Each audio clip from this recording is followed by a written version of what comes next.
story of our road to universal health coverage is a long journey. It's a journey. It's not a sprint. It's a marathon. And I like to, if possible, just show something to just speak to that. Uh, if you don't mind, there's a diagram I like to show. Uh, can I go ahead?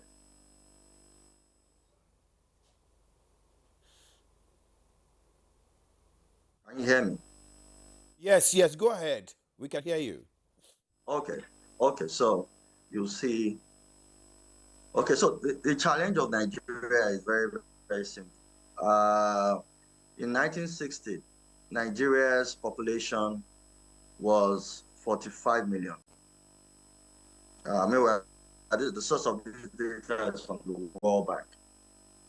Nigerians' population in 1960 was 45 million.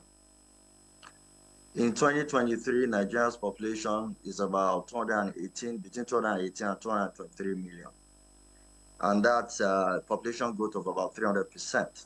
Average GDP in 1960 was about $200. Today is about $2,100. Healthcare expenditure at 1.2% is currently 4%. And we're actually below the required 15% if you want to go and par with most of the developed countries. Now, we're having a constant population growth, continuous population growth of 2.5% every year, which means that our population growth is exceeding our economic growth year on year. And this brings us to the issue of economics.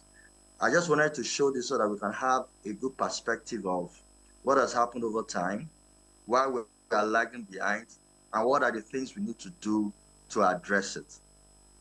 If I compare this with the US, which will be our model, we're looking at how they've managed their health.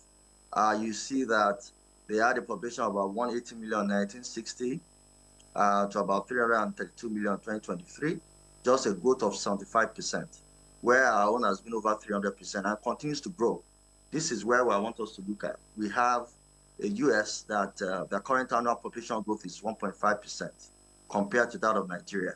What it means is that they have more than enough wealth to share amongst their population.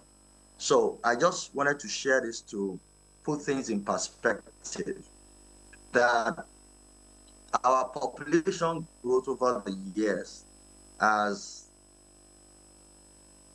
outstripped our economic growth. We need to face this reality because that's the truth. But what can we do to make sure that we fasten that road to universal health coverage? Using health insurance as a major tool, as a major model to provide access to all Nigerians.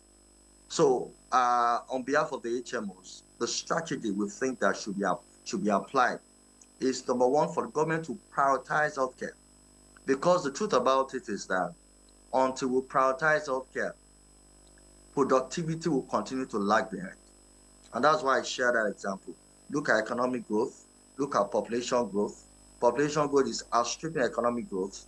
And the major thing that should assist that productivity, which is access to healthcare, is lagging behind, which will further drag productivity down. So having health insurance, because the model is already on ground, thanks to the federal government's program and policy on the National Health Insurance Scheme, which has enjoyed a lot of solidarity and goodwill since inception, since 2002. It has enjoyed a lot of solidarity. So what we are proposing is that this program should be scaled up nationwide, and there should be uniformity. Because if you want to, the first leg of the universal health coverage, when you talk about coverage, you want to address access. You want to make sure that you have access first. I know that we can't have the best of quality at the moment based on our economic growth level. That's the truth. But how can we provide value at the amount that we can afford? That's the first thing. So providing access, that's one of the things that health insurers are doing to work with government, partner with the Ministry of Health and the NHI, National Health Insurance Authority, to scale up access to social health insurance schemes and private health insurance schemes. But having said that, social health insurance scheme is the best model to provide massive coverage for health insurance. And what we have advocating, and we said at a meeting with the DG of NHI last month, what we're advocating is that the social health insurance scheme should be uniform.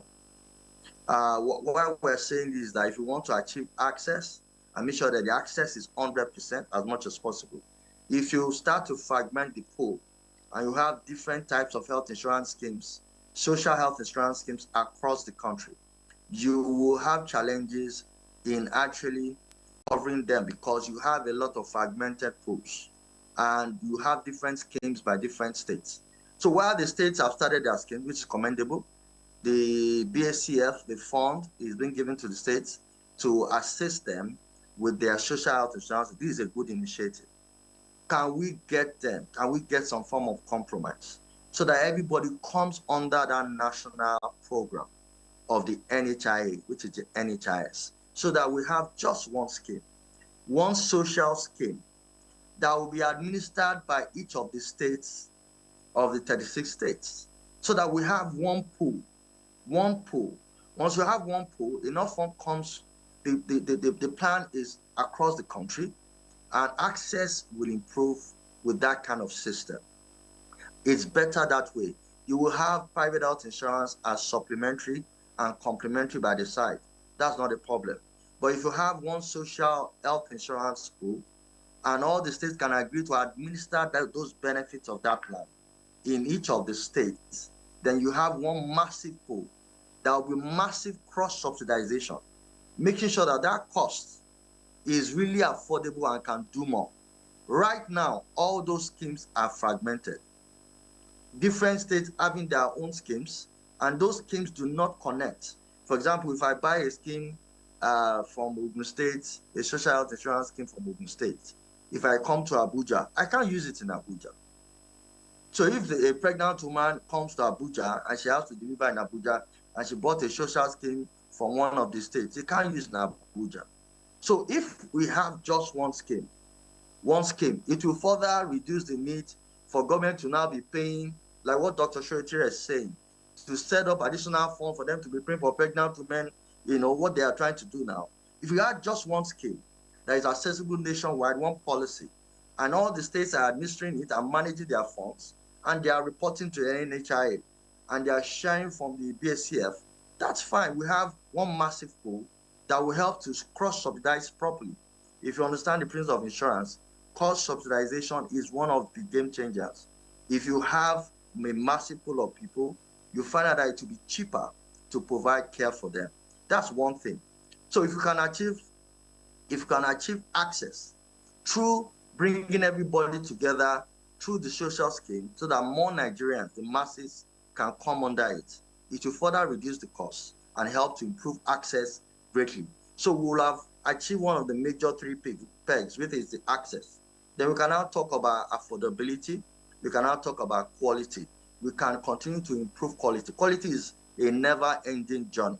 You continue to improve it through policies, through guidelines, for example, treatment guidelines, for example, for primary care, for secondary care, and making sure that it is enforced at the primary care level and secondary and tertiary care level like that. So as an association, we are working to make sure that we deploy on social health insurance scheme, because most of HMOs, a lot of HMOs are partnering with the government to make sure that we deploy social health insurance schemes across the country.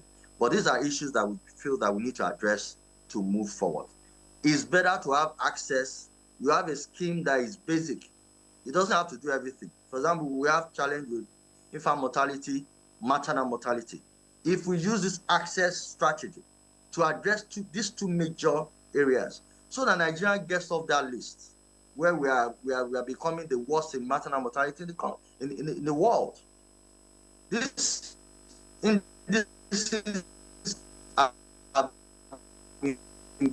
bad for the last 30 years. Both infant mortality. Dr. Olusanya, thank you very much. Yeah. I would like to stay with you, and I hope your connection